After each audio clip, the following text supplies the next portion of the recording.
تو کانال زیر ذره بین میخوایم شما رو با عجیب ترین اتفاقات دنیا آشنا کنیم. فکر کن یک روز از خواب بیدار بشی و بفهمی تو کشوری هستی که مردا دارن نایاب میشن، جامعه به هم ریخته، زنها دارن تو کارها و سیاست قدرت میگیرن و پیدا کردن مرد برای ازدواج به یه چالش بزرگ تبدیل شده. این مشکل به قدری جدیه که حتی در برخی مناطق روستایی پیدا کردن یک شوهر مناسب تبدیل به یک چالش بزرگ شده. عجیب ترین و شاید باور نکردنی ترین کشورهایی که با وجود زنهای فوق‌العاده زیبا و خوشگل به طرز عجیبی با کمبود مرد مواجهند. راستشو بخوای اگر متأهلی پیشنهاد میکنم این ویدیو رو اصلاً نبینی. چون قراره برین سراغ کشورهایی که به قول معروف توشون زن زیاد و مرد کمه، پس حتما تا آخر ویدیو با من همراه باشید. اول بریم سراغ ایتالیا، یکی از شیکترین و مدرن‌ترین کشورهای اروپا که البته از لحاظ جمعیتی با مشکل جدی روبرو شده. تعداد مردها نسبت به زنها خیلی کمه. دلیل اصلیش هم اینه که خیلی از زنهای ایتالیایی حاضر نیستن بیشتر از یک بچه به دنیا بیارن. چرا؟ چون سبک زندگی لوکس و مدرنشون نمیذاره. دوست دارن وقت بیشتری برای خودشون داشته باشن به جای اینکه بچه داری کنن.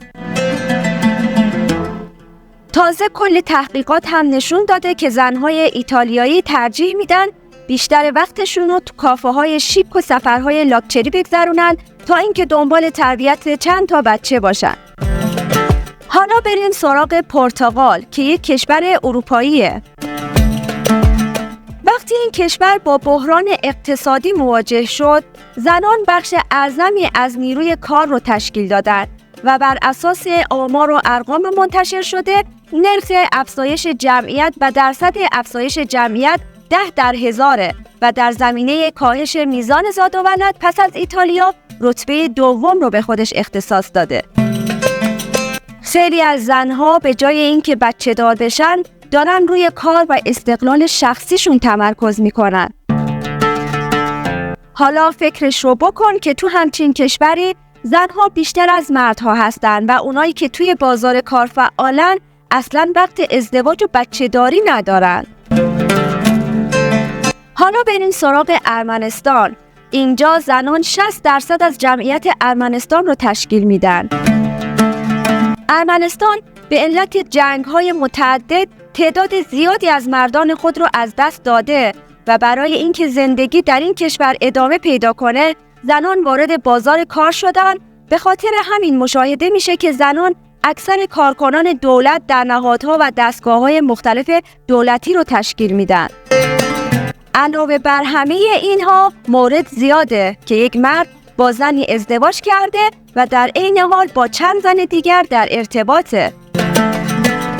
این یعنی توی ارمنستان مردها حسابی بازارشون گرمه و زنها مجبور میشن که این وضعیت رو قبول کنن.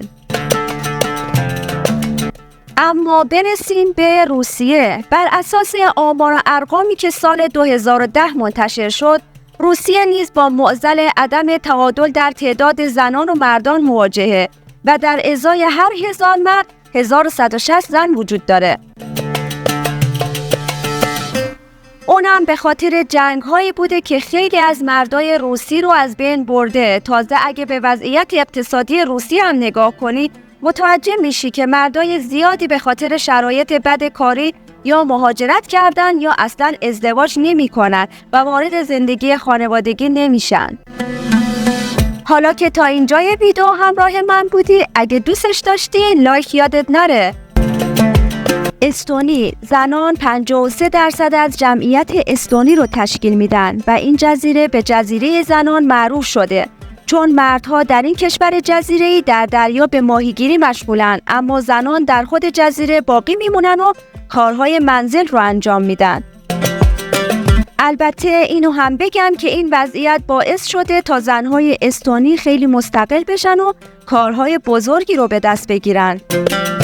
لتونی. یکی از علل اصلی کمبود مردها در مقایسه با زنها در لتونی اینه که مردها زیاد سیگار میکشن و تحت فشار قرار دارن ولی زنها بسیار قوی‌تر هستند و حتی رئیس جمهور این کشور یک زنه. ایسلند نیز از کاهش و کمبود ملموس و محسوس در تعداد مردها در مقایسه با زنها رنج میبره. با اینکه این کشور زنان بسیار زیبایی داره، ولی دولت مردها و مقامات اونا به زنها اجازه دادن که با مردان مهاجر مقیم در ایسلند زندگی کنن. حتی مردان مهاجری که با یکی از زنان این کشور ازدواج کنه ماهیانه $5000 حقوق میگیره. پس اگه دنبال یه زندگی خاص و متفاوت توی کشور سرد اما زیبا هستی، ایسلند ممکنه همون جایی باشه که دنبالش میگردی. دوست داری بری کدوم کشور؟ حتما کانال رو سابسکرایب کن، زنگوله رو فعال کن تا از جدیدترین ویدیوها با خبر بشی و بقیه ویدیوهای کانال رو هم از دست ندی، چون کلی چیز جالب و هیجان انگیز در انتظارتونه.